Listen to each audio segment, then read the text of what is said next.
how they engineer with enough video. We talk about Fighter's Destiny. This game should get a remake, in my opinion, because the scoring system in fighting games was an ice on the cake. Let's just digest it for a second. This game came out in 1998 in the US. I was buying this at Blockbuster. Or not buying, like Rick renting. Well, same buying renting, the case may be, but this game got different characters from different countries. You know, they try to capitalize on Tekken, Street Fighter, and the other fighting games that's in the 90s era. You see that, you know, they have ring outs, they have special moves, rolls, counter, and all that jazz. But those D's revolve around points. If you get the most points, you win the game, which is definitely the most unique thing I haven't seen in a fighting game for so long. I realized why nobody heard about this or nobody do a score system. Is, you know, you heard about the score system in tennis, basketball. I'm guessing they took that as inspiration.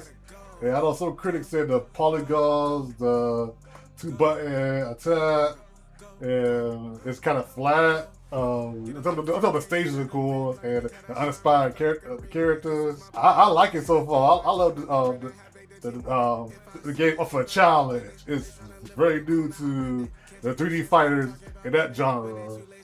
And you know, you got certain characters. You got a karate guy, a cloud ninja, a wrestler. You know, all that jazz. You joke characters such as a cow, a robot, and the Joker. I really hate that man. Well, he's not a joke, but I'm gonna fight that guy. He pissed me off. But I tell you, when I played this, I fell in love with it. I know there's some fighting games that's not very good on X64. I know it's based on Dark Ages. I did do a video on that. You definitely check that out. Let's say it's I know the two fight games that I actually enjoy. And I forgot to put Biofreaks as another one. You said that's not very good. I liked it. It wasn't very bad. And also Mortal Kombat 4, they came out, you know, you got your game modes, you got your trainer, you got your arcade, you got Massive Challenge, which you go around and do certain challenges, etc. Learn new moves. You forgot about that. But short after, there's a sequel to it with recycled characters. People should like a reskin with the same moves as the last one.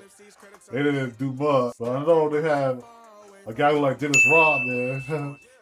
That's him. And also, they have a drag queen. I'm just a sweet transvestite.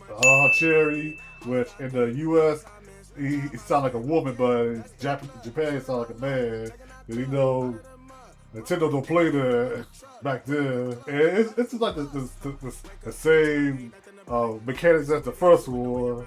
But they have like a little chess, like the Master Challenge.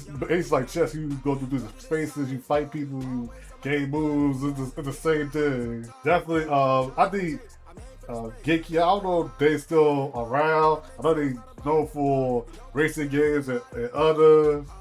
But they should bring this back for a new modern audience. They have motor controls. Just saying. And a game is a comeback. It's just like this, maybe an indie game or maybe an indie developer might recreate this. Who knows? I'll be amazed by it. Add more new characters, not no reskin with the same moveset, but different looks. They have something, has some online, for sure have online multiplayer, has a robot, and has some, I don't have a tutorial, and the pros and cons of each character like modifying games have, which they tell you about the pros and cons. Let's say something down the line like that. But 64, I would say the fighting game department, not that good. But there's some out there in the sea that's passable. Just keep it. I know the game had some better reviews, but when I was a kid, I was a huge fighting game fan. It was amazing, and the system was very unique. It stands out to other fighting games out there. And that's basically it. Thanks for watching, and I'll see you in the next video. Goodbye.